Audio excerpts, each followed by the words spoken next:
Welcome, art lovers!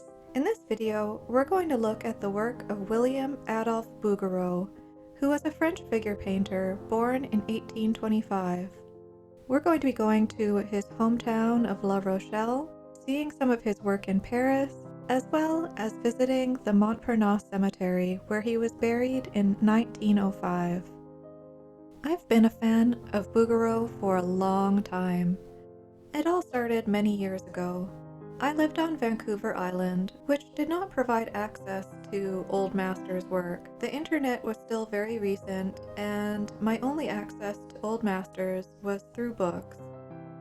There was one artist in my town who was working in the old master style, and they were the only person really working in that style in a serious way. So I begged this person to take me on as a student. They refused several times, but eventually they relented and said yes. Being in his studio was a whole new world for me. He had many rare art books. I was immediately drawn to this book on Bouguereau by Franjo Westman. I was obsessed with this book. My teacher was a heavy smoker, and I used to sit there in that smoky studio poring over this book. He finally presented it to me as a gift, possibly just to get rid of me. I loved this book.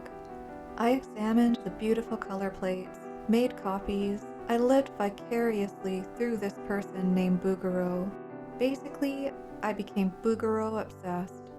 When I had the opportunity, I would travel to museums that had his work. That took me to Montreal, Adelaide, Seattle, California, and Oregon.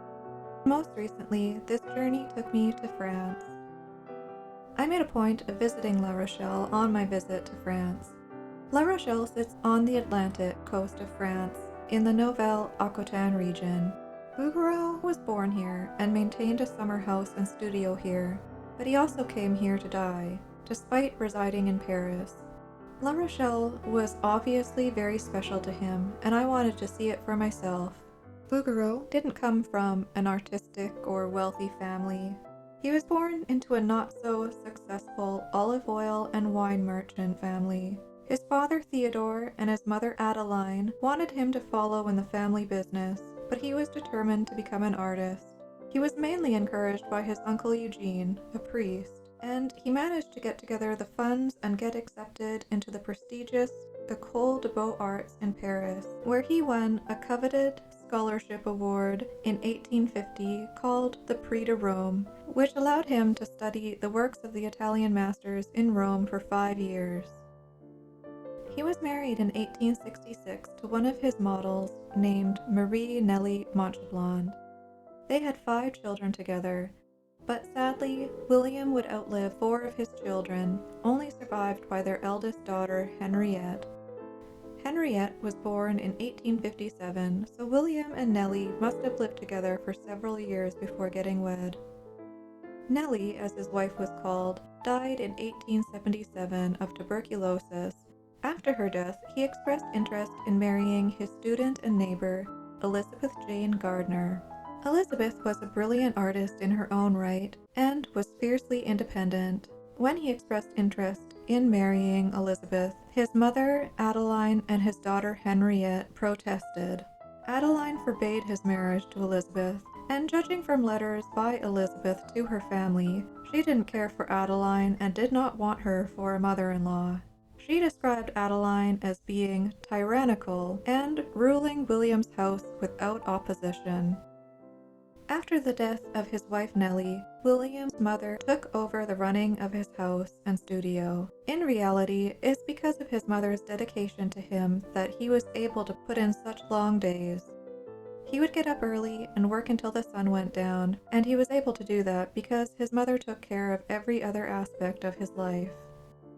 It was not until Adeline's death at 91 in 1896 that William and Elizabeth finally married. They had a few happy years together, and William died in 1905 in La Rochelle of heart disease. La Rochelle is a bright, beautiful city. It was very humid when we went there, and we didn't have long to stay Unfortunately, the La Rochelle Art Museum was closed for renovation, but I knew he had some ceiling paintings in the St. Louis Cathedral. We slipped through the large doors from the bright streets into the silent, solemn world of the cathedral. In this cathedral, not even a pin drop goes unnoticed.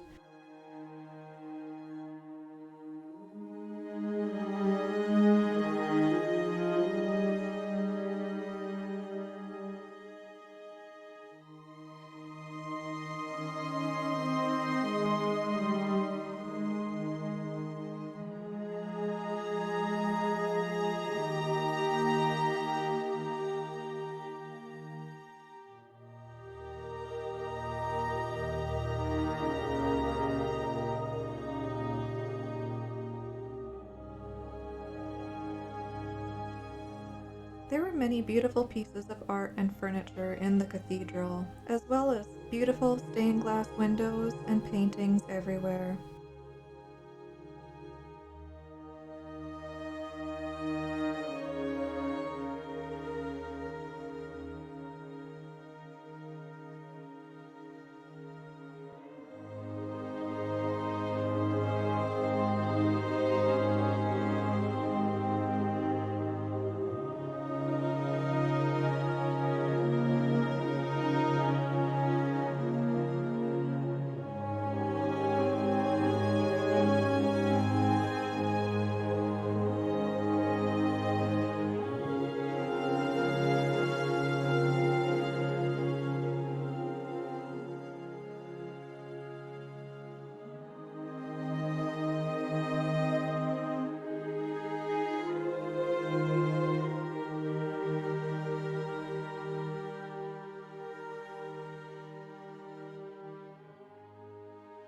Bouguereau's artistic creativity is stamped throughout the church.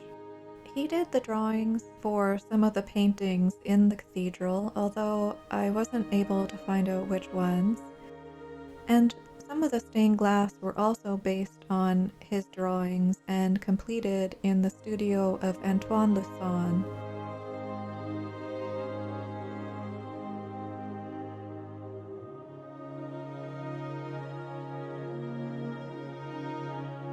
The one of St. Michael is one of my main suspects. Just look at the figures. They're so calm and peaceful. Michael is about to drive a spear into this guy, but he has the expression of someone gently rocking a baby to sleep. I was pleased to find his painting, The Flagellation of the Christ, in the cathedral. He was locked away behind some kind of church jail, so these are the best pictures I could take of it in person. This painting is almost 13 feet high and 9 feet wide, just to give you an idea of the scale.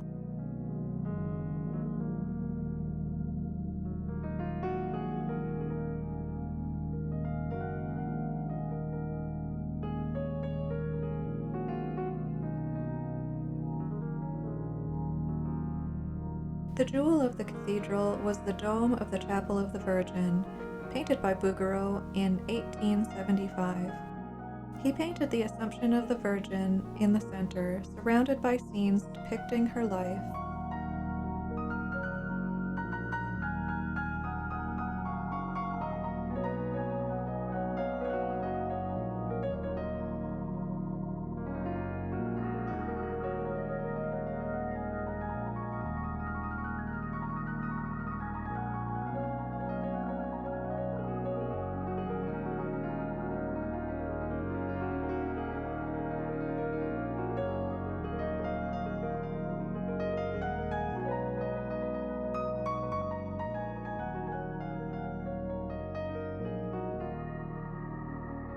We only had about an hour in La Rochelle, and it was time to move on to our next destination.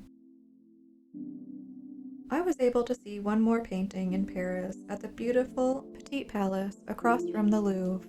I had no idea what was in this museum when we showed up. We had some time to kill before our time slot at the Louvre, so I saw that this museum didn't require booking ahead, and best of all, it was free. The Petit Palace is amazing. I will have to create a video on it because there was so much to see. I rounded a corner in the museum and saw this gorgeous painting by Bouguereau hidden in a dark corner.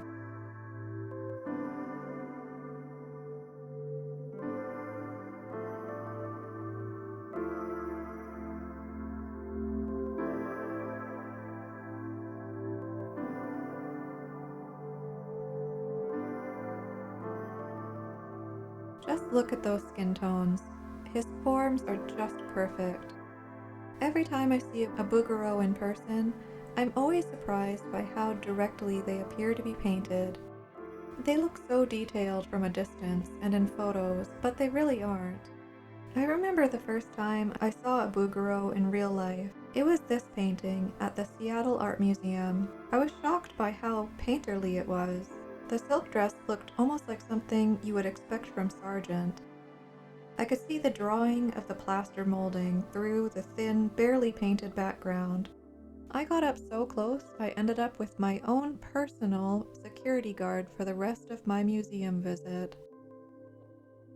While in Paris, I went to the Montparnasse Cemetery, where William Bouguereau was buried. I did not find his grave in the directory, so I wandered around looking for it.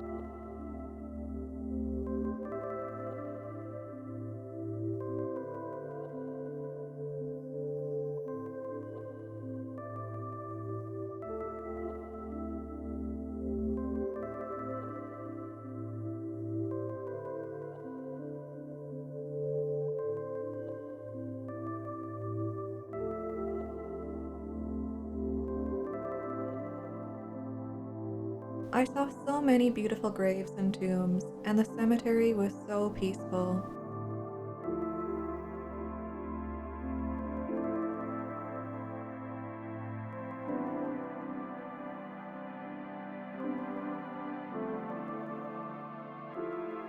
I wandered around until my feet hurt, but I never found it, which is a shame. And not because I was planning on eating some of the grass growing around his grave in order to imbue myself with his artistic powers.